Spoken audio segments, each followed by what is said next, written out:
Thank you for joining us for the December 1st meeting of the Fortuna City Council. If you'll silence your electronic devices, we'll say the Pledge of Allegiance. I pledge allegiance to the flag of the United States of America and to the republic for which it stands, one nation, under God, indivisible, with liberty and justice for all. Thank you, and call this meeting to order. Can we get a roll call?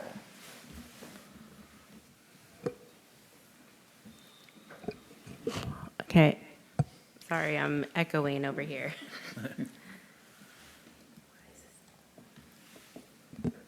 Let's see. There we go. Councilmember Conley, Present. Councilmember Diaz, Here. Councilmember Stevens, Here.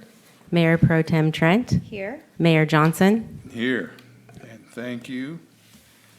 And at this time, we will have oral comments from the public. If any member of the public wishes to speak about something not on the agenda, this is the time. Well, seeing none, we come to the consent calendar now, and we have 3 items: the minutes from the November 17th regular meeting, a report of disbursements, and approval of the amended full-time classification and pay rate schedule for 25-26. Anybody wish to pull anything? C. Okay, go ahead. Just vote on it separately. Okay, thank you. And is there any public comment on these consent calendar? Seeing none, we'll entertain a motion. I'll make a motion to approve A and B. Second. Okay, motion to approve consent calendar items A and B. All in favor? Aye. Opposed? None. I'll ma- And I'll make a motion to approve C. I second. motion to approve consent calendar item C. All in favor? Aye. Opposed? None. Abstain. One abstention. Okay, we come now, quicker than we would have thought, to consent to city council business. Authorize the city manager to execute a $1,500,000 supplemental budget request for additional discretionary payment to CalPERS. Staff report? Yes, good evening, Honorable Mayor and City Council. So the City Council, as you are aware, as part of the side letter negotiations with the FPA, requested staff bring back an item to council to pay down the city's liability with CalPERS to recognize annual interest payment savings. The goal was to have these annual interest payment savings go towards reducing the overall cost burden of the pay increases provided to sworn officers and sergeants. And so the staff report contains detailed information on the city's liability with CalPERS. I'm not going to go through all the detail, but I'm happy to answer any questions on it. And then as far as the financial impact is concerned, the $1.5 million would be required to take out from general fund reserves. And general fund reserves would be approximately at about $5 million, with $1 million of that kind of set aside and reserved for the upcoming general plan update. So that leaves about $4 million that's really available. The city's adopted reserve policy states keeping 180 days of operating expenditures on hand, which equates to about $4.2 million. So the $4 million available will be below this amount by about $200,000, and so council will need to waive the stated 180 days of operating reserve policy for fiscal year 25-26 in order to make the payment. And then I also wanted to highlight that the $1.5 million additional payment to CalPERS will result in an estimated $1,250,000 in interest payment savings, and the annual amount saved will start at approximately $130,000 beginning next fiscal year, which is slightly better than what we originally estimated of $106,000. So that was good news in talking with our CalPERS actuary. And with that, I'll turn it back over to the mayor for any questions. Is there any questions from the council or comments? Any public comment on this item? I would say that we have made these discretionary payments in the past and I can't even remember how much we've saved in interest on that, and plus it drops our annual payments down to make them easier and to handle. And in doing this, we're also paying ourselves and helping out with our police department and general fund salaries. So, well, no public comment. I would entertain a motion. I had one quick question. Just, can you clarify, was when we're dipping below our 6-month reserves, that before or after the general fund update, kind of budget that we're setting aside for that? We have, so this will bring us down to about 5 million. Okay. The million, yeah, it's once the general plan update amount is really spent is when we'll dip down, but we wanted to do it now just because we've kind of already set aside that $1 million for the general plan update.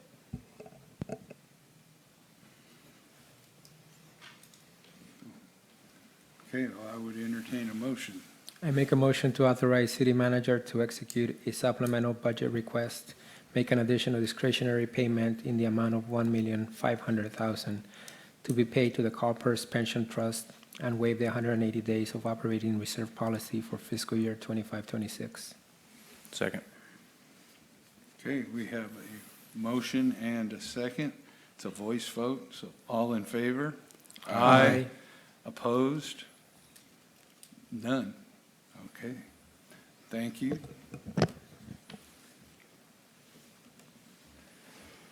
And we come to the second reading and adoption of ordinance 2025-778, making it unlawful for any person in the city to sell, offer, distribute, or provide nitrous oxide. Thank you, Honorable Mayor and council members. As your mayor just mentioned, this is the second reading and adoption of ordinance 2025-778, making it unlawful for any person in the city to sell, offer, distribute, or provide nitrous oxide to any person. This is the fourth time the nitrous oxide topic has been before your council. The last time was on November 17th, and at that time, staff performed the first reading of the ordinance, and your city council made an amendment requesting that the sale or distribution of nitrous oxide by a wholesale distributor of food supplies directly to the location of a food preparation facility located in the city of Fortuna be allowed, and so that amendment is contained in the ordinance. And I would be happy to answer any questions, as well as the police chief, he is in attendance as well. Okay, thank you. Is there any questions or comments for staff? Is there any public comment on this item? Seeing none. I'll make a motion to conduct the second reading and adopt ordinance 2025-778 and read by title only. Second. Okay, we have a motion and a second, and this is a roll call vote. Okay, ordinance 2025-778, an ordinance of the City Council of the City of Fortuna, adding Chapter 8.45 to Title 8, making it unlawful for any person in the city to sell, offer, distribute, or provide nitrous oxide to any person. Councilmember Conley? Aye. Councilmember Diaz? Yes. Councilmember Stevens? No. Mayor Pro Tem Trent? Yes. Mayor Johnson? Yes. Thank you.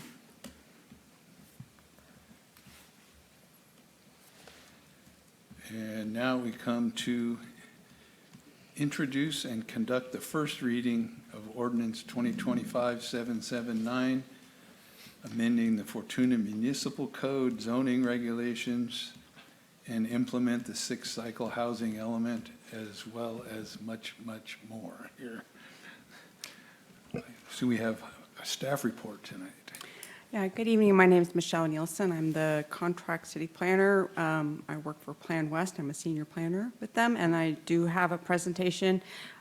There's quite a bit to go through. It's kind of dense, so hopefully this will make things a little more clear if there was any confusion. So I'm going to go ahead and hopefully sharing the correct screen here. I seem to be. Okay.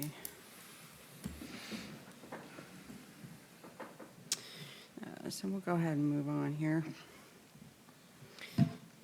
So I'll just kind of, there's lots of things on my screen. So the matter, this agenda item covers two sets of amendments. It's proposed to amend the city's zoning map, and it is proposed to amend the text of the zoning ordinance. The zoning regulations, Title 17. And so why is this being undertaken? There's a couple of reasons. State law requires a city's zoning ordinance and other land use regulations to be consistent with the general plan. And currently, at this point in time, the zoning regulations and the zoning map do not reflect changes that were adopted as part of the Mill District specific plan that was adopted earlier this year. And then there was also changes in programs and policies in the city's six-cycle housing element that was adopted in 2019. And also another reason for undertaking all these amendments is to complete housing element programs in order to maintain compliance with state housing law. And maintaining compliance is important for continuing access, cities' access to grant funding like CDBG and other programs like that, but also because state law now, the state can enforce jurisdictions that do not have compliant housing elements to bring them into compliance. So these amendments are being undertaken for these reasons, compliance with state law largely. So where are we at here in this process? What's the process for amending the zoning regulations? This kind of flow chart kind of summarizes all that. There was a notice published in the North Coast Journal. Individual notices were mailed to the property owners for the Planning Commission hearing prior 20 calendar days or more prior to the Planning Commission hearing back in October. There was a Planning Commission hearing, and at the Planning Commission hearing, the Commission accepted any public testimony that was made that evening. Just moving got bars covering things.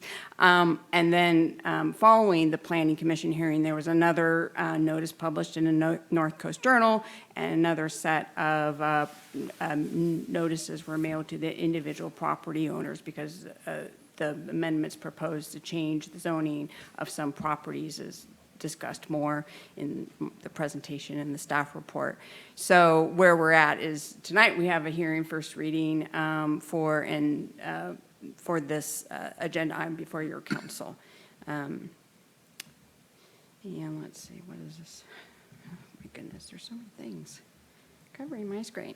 So to summarize the zoning amendments, like I was saying, there's text amendments that would amend the municipal code, the text that folks read, and then it would amend the zoning maps. And so the text amendments are to allow supportive housing, transitional housing, community care facilities for 6 or fewer individuals consistent with state law, allow what are called supportive housing developments, again, consistent with state law, update and add definitions such as family, supportive housing, target population, and transitional housing.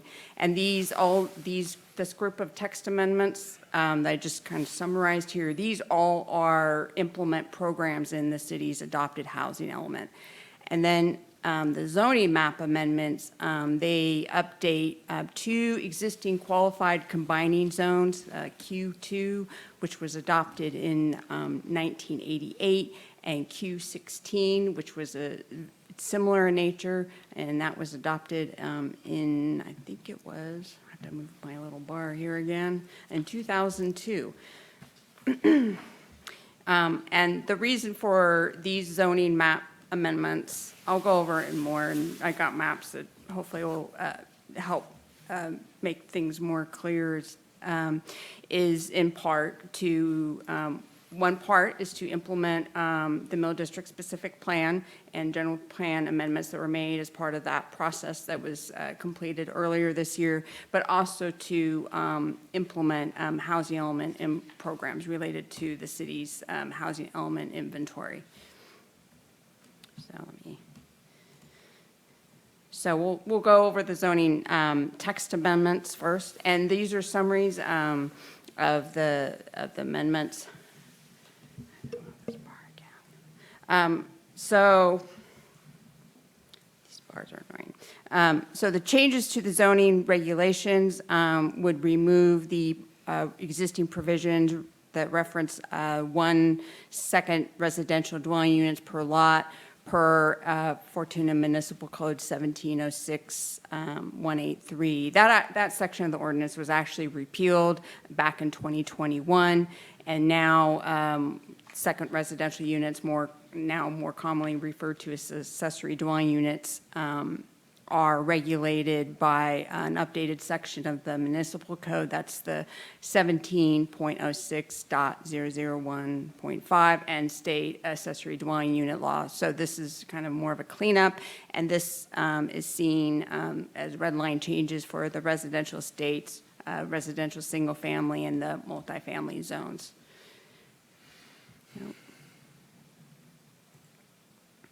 Okay.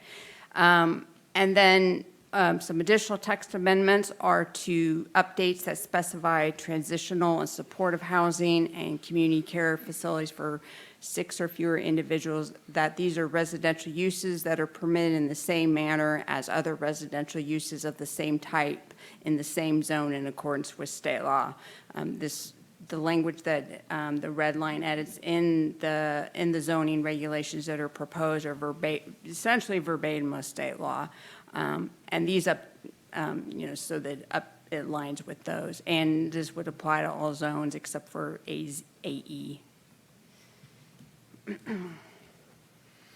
And as far as supportive housing developments, just a second here, move this out of the way.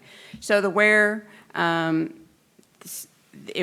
these new regulations would apply to all zones that allow multifamily or mixed uses, including non-residentials that permit multifamily uses, whether the multifamily is permitted on a conditional or by right zones. So that that's out of state law. It would apply to the multifamily zones, commercial and industrial zones, and the public facilities zones. And what are the qualifications? There's quite a laundry list out of state law. 100% of the units have to be affordable and set aside for lower income households and subject to a 55-year affordability covenant. It must meet the minimum state standards or the state standard for the minimum number of units that will be set aside as permanent supportive housing units. There's standards in state law about that, and it's reflected in the proposed regulations for the target population.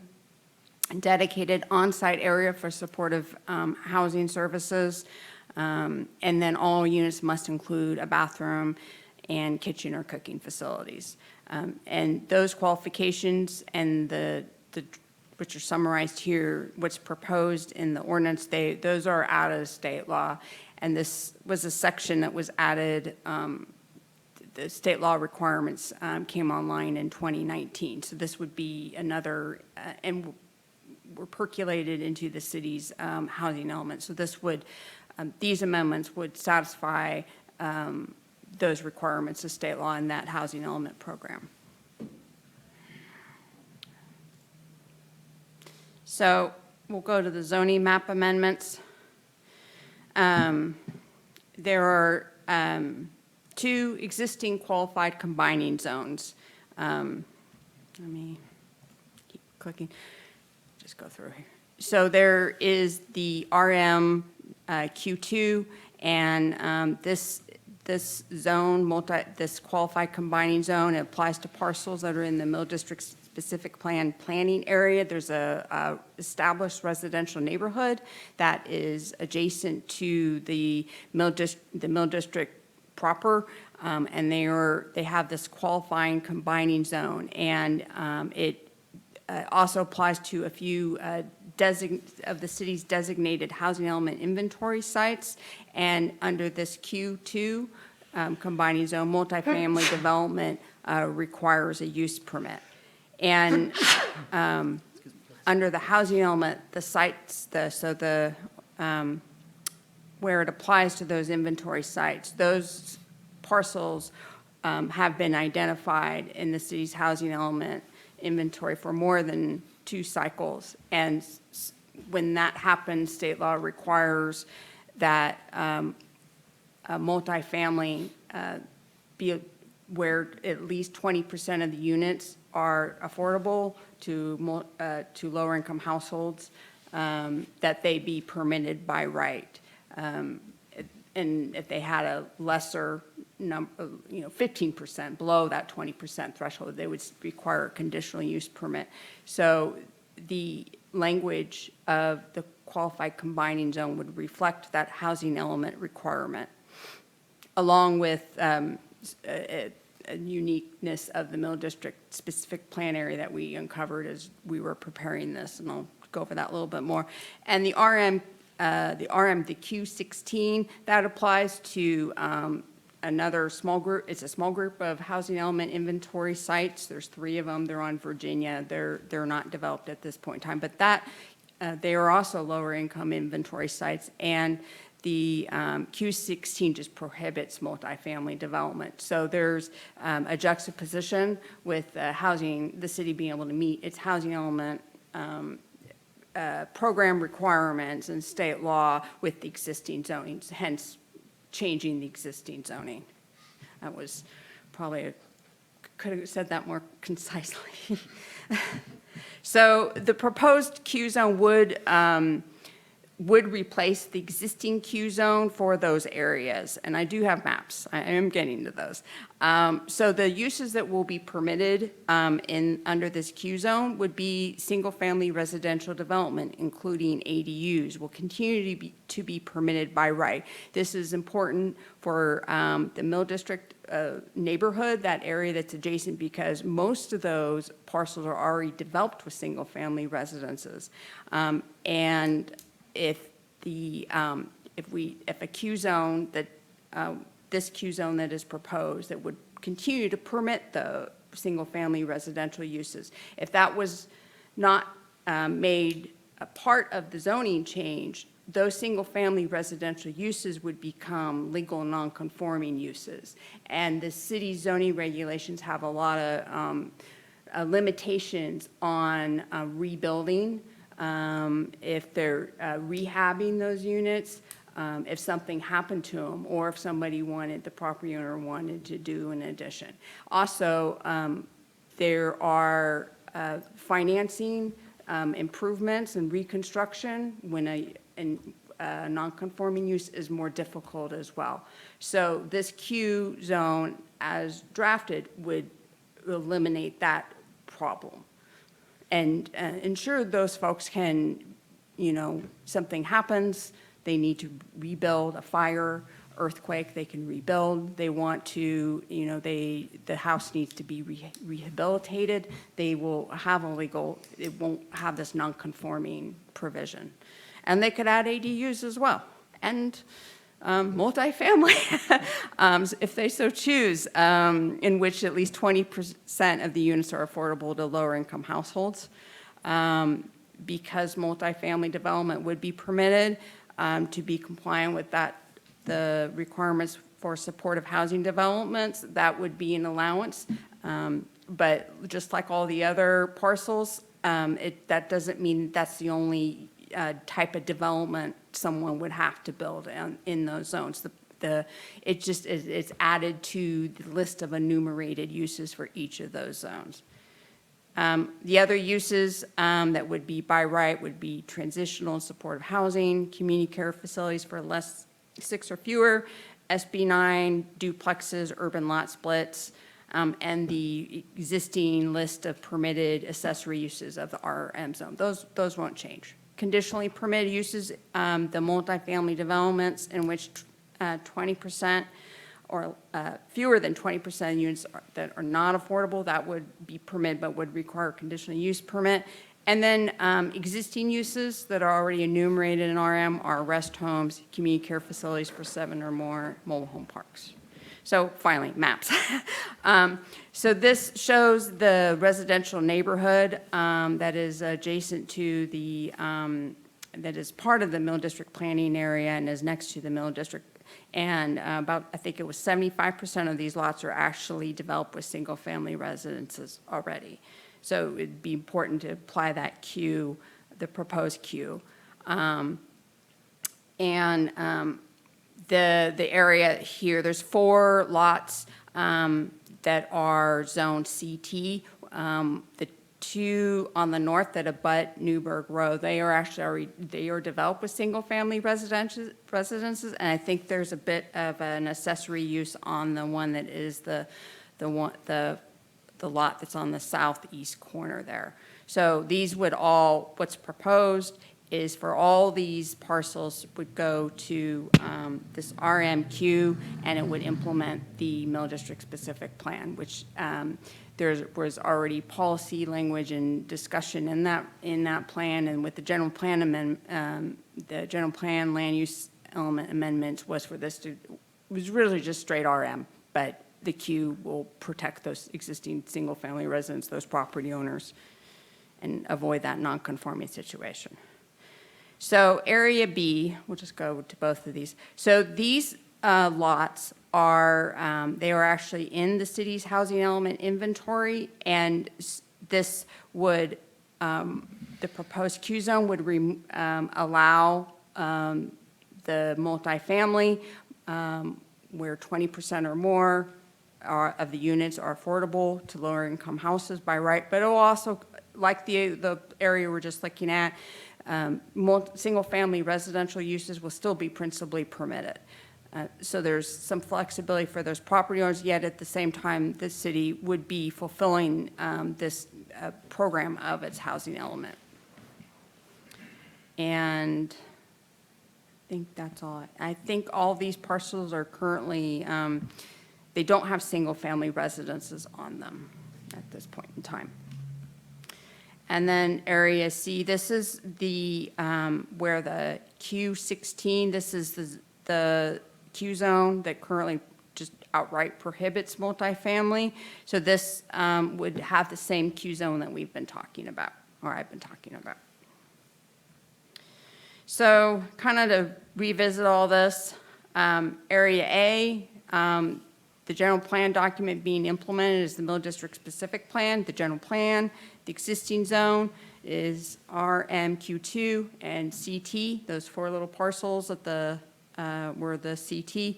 And the proposed zone would be the, would continue to allow the single-family residential uses, but also allow the multifamily where at least 20% are affordable. And Area B, that's the area to the east of Safeway. This would, the proposed zoning change would implement housing element program H10. And the existing zone is just, this has the Q, the RM and the Q2. And it would go to the same Q. So that's the simple part, is all going to the same Q. And Area C, these are the ones that are on Virginia. They are, again, the proposed zoning changes would implement housing element program H10, and the existing zone is Q16, and it would go to the same zone. And so as far as CEQA goes, the zoning map amendments, they are for Area A. That was covered by the supplemental EIR that was certified for the Mill District specific plans. They were within the scope of that review, the project description, and contemplated as part of that entire update. The zoning text amendments that implement the housing elements and the zoning map amendments would be statutory, there's two exemptions. There's a recent statutory exemption that was enacted earlier this year by the state. It's covered by those, and also it would be within the general rule exemption. I came across the statutory exemption between the planning commission hearing and this hearing, so we're putting, belts and suspenders and putting them both in here. And let's see. So before I forget, in the staff report on the first page, there's staff recommendation. There's a typo that references, talks about the text amendments implementing housing element programs H12, and it says H8. It's actually program H18. So it's programs H12 and H18 that would be implemented by the text amendments. So staff's recommendation would be to find the proposed amendments are in compliance with CEQA, and that they're in the public interest, are consistent with the general plan, and are consistent with other parts of the zoning regulations and other titles of the municipal code, obviously following a public hearing and receiving any public and discussion. And so our recommendation would be to, proceed with the public hearing and then close and consider in motion and first readings for the two ordinances. And I'd be happy to answer any questions there may be. Okay, thank you. Is there any questions regarding this for our? If we're looking to specifically increase our housing numbers and allow multifamily in these zones, why not just allow them as principally permitted? With this, why make them conditionally permitted? So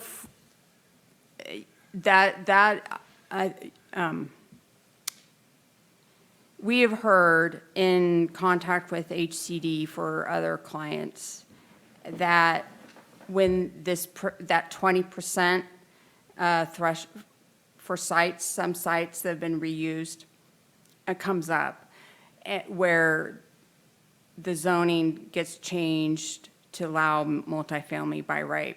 That doesn't, well, that's good, but from their perspective, you lose the incentive. You're not incentivizing affordable multifamily development that includes some affordable units sufficiently. And so that client, we've had to go back and do a little bit more how we're going to incentivize that. That was the most recent input we have gotten from their analyst on why not just put it in multi by right in the RM like that. So they kind of add a little extra obstacle to incentivize them to go 20% affordable housing? Theoretically, it may do that. And just out of curiosity, what is the calculation or the metric for determining if it's affordable or not? Is that based on our local income, like some percent of that, or statewide? Yeah, it's based on area median income. So the state every year they update the income guidelines by county, and it's a sliding scale based on the number of persons in the household, and 80 to 120% of area median income is that would be moderate income affordable. So 80% and lower is would be the lower income households. And I haven't looked at the number, what the AMI, the area median income for the region was in this year, but they do publish it, then they do update it based on California, and each region's a little bit different. So Santa Clara is going to have a higher number. Okay. Any other questions or comments? It's a big chunk. And I can't imagine it being an easy thing to navigate with what is sometimes a moving target from the state. So, any public comment on this item as if we were a public hearing? Okay. I see none. We'll close the public hearing, and we have two separate items here, two separate motions.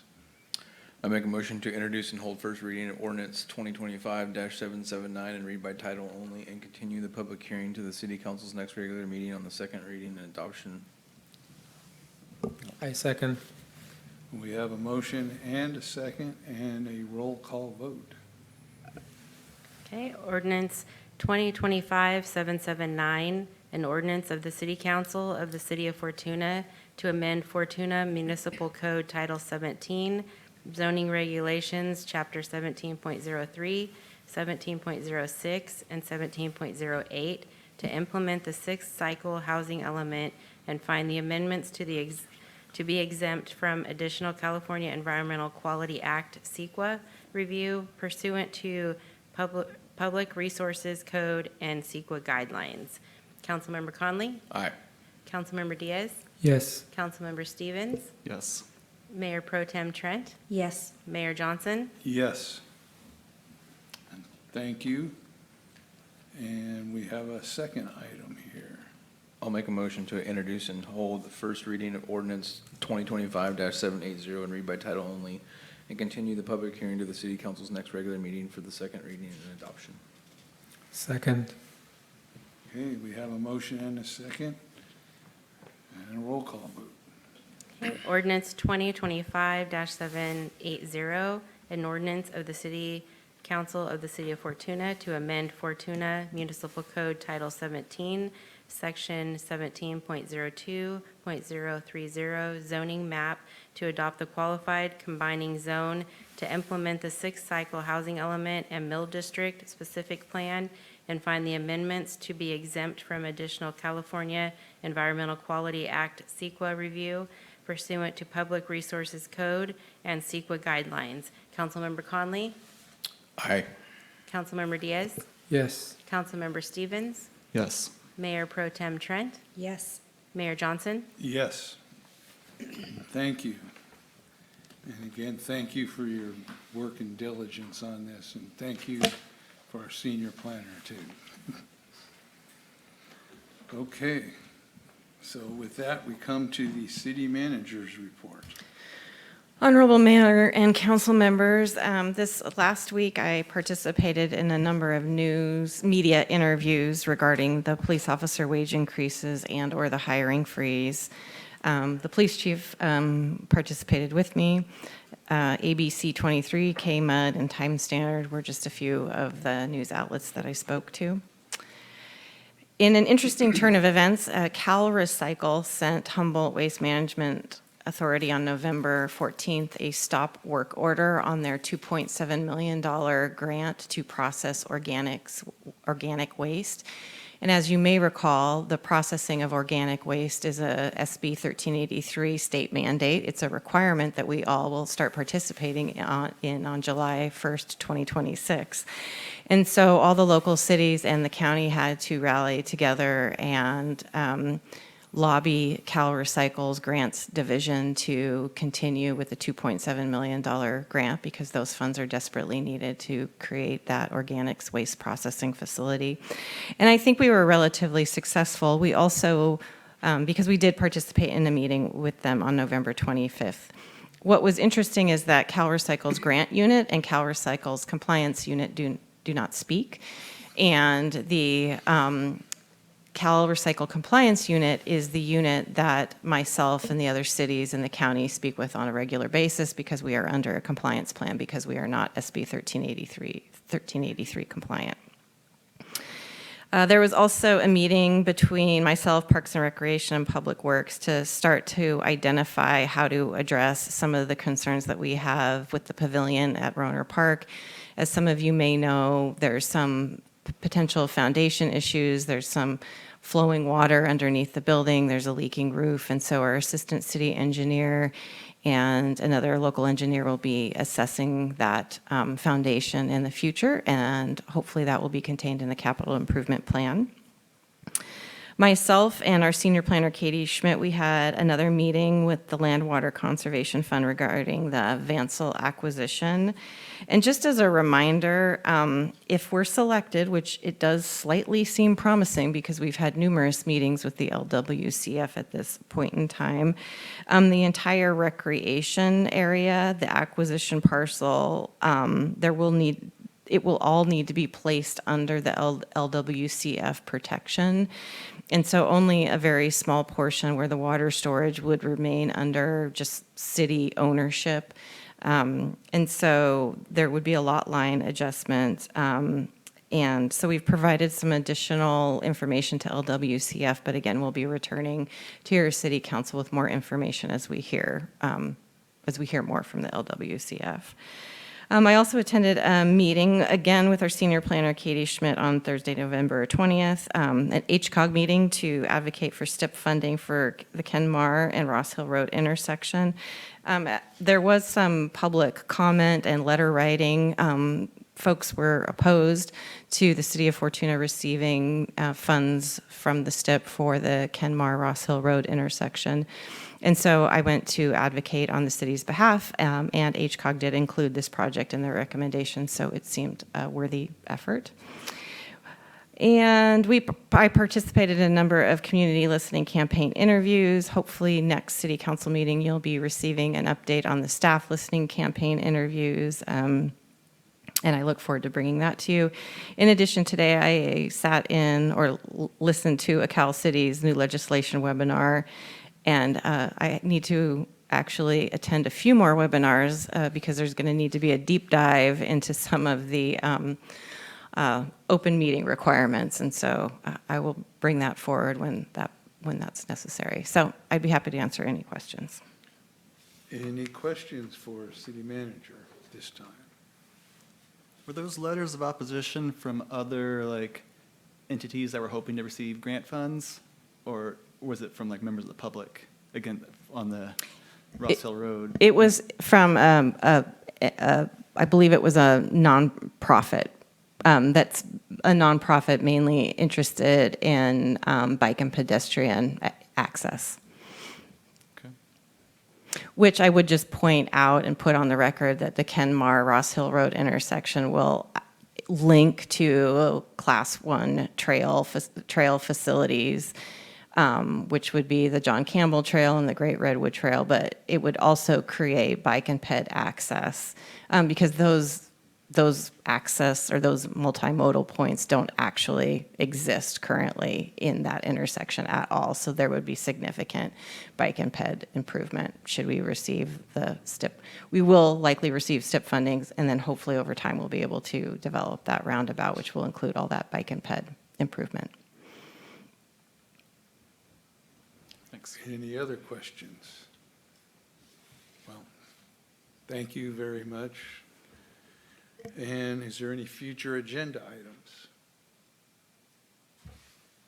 No, nothing there. We'll go with council reports. Thank you, Mr. Mayor. No Parks and Rec Commission meeting yet. They're having one next week, hopefully if we have a quorum. But other than that, just a friendly reminder that it's getting cold and fireplaces are getting lit up, and being a past firefighter, there's more fires during this time of the year than any other time of the year. Holiday candles, all that stuff that you do, make sure that you are safe, get your stuff cleaned up, and make sure that you stay warm, but also stay careful. All right, thank you. Timely. Councilmember Diaz. Not much to report. I attended the RCEA meeting, quite intense, but not much to report on it. Okay, well, thank you. Councilmember Stevens. No REDAC meeting or anything, but I am also on the Fortuna High School Site Council. We had a meeting, and I was pretty disappointed about the Fortuna High math results. Students are, a significant number of students are doing well below the state kind of expectations.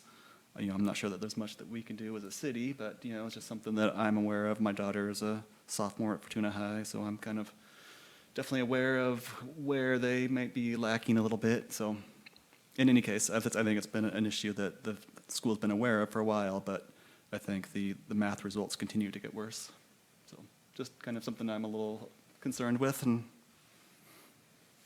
Okay. just observational, I guess. Now, no, there's anything we can take action on to help improve math, but just, yeah, that's what it is. Mayor Pro Tem Trent. I don't have anything to report. Okay, well, I did and attended the HCOG meeting, which our city manager Nielsen was speaking of, and it was an interesting experience for her, and it's public process is sometimes interesting, isn't it? And but it's an opportunity for both sides to speak their viewpoint, so that's the way it works. We did end up getting the RTIP, or the Regional Transportation Improvement Program, released in draft form to the public, and there will be another meeting such as that in the future, probably in January. So we can report that. I also attended the Cal City's New Laws Seminar, webinar, however we want to call it. And there was a lot of things that were brought up and released. Some of them are very interesting. There was one that I didn't know required this, but this was in the community services portion of new laws, that muralists are now exempt from having to be contractors to paint murals on the side of a building. And I did not know that you had to have a contractor's license to be an artist, but evidently you did until this law was signed by the governor. There was another one such as that, if I can find it. Oh, here's one, a new law that prohibits an ordinance that prohibits a person or organization from providing services to homeless. So I did not know that we had that problem either, but evidently we do. So that's just a couple of the things. There's a lot of other good ones that were in there. These are just two. Some that would affect the city itself is there's new laws against water theft that raise the penalties and define things better, as well as new laws that raise the penalties for metal theft. We haven't had that big of a problem here, but I remember when I was on staff at Fortuna going to different seminars and workshops, and there were, down in Vallejo, they were stealing the traffic signal and streetlight wiring out of the conduits in between streetlights. So there were portions of Vallejo that were literally dark. And so they also updated the regulations on how they buy how the metal purveyors buy the metal and pay the salvage rates for it, and their records are required to be kept for a specific period of time, and they have to be available for review by a local agency. So that was a couple of good things, as well as that I attended the downtown open house Friday or Saturday afternoon, and it was pretty well attended. They had live music, the snow machines. They had some of the businesses downtown had cider and barbecue, and they were open. People come in, check things out, and it was, I was actually pretty well impressed with the number of people that showed up and how busy some of the businesses were. So I hope we can keep that up through this season.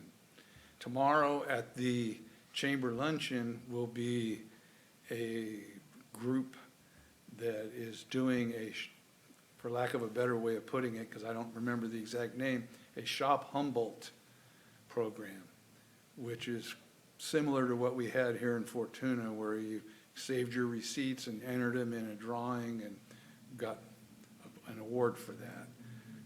They drew names out of the hat. So something similar to that. And it helps keep our local businesses going and keeps the local tax base going. So I'm looking forward to that. If you have time, come by the Monday Club tomorrow at noon, and you can check it out. And that's about all I have for right now. So Make a motion to adjourn. Second. we have a motion to adjourn and a second. All in favor? Aye. We are adjourned.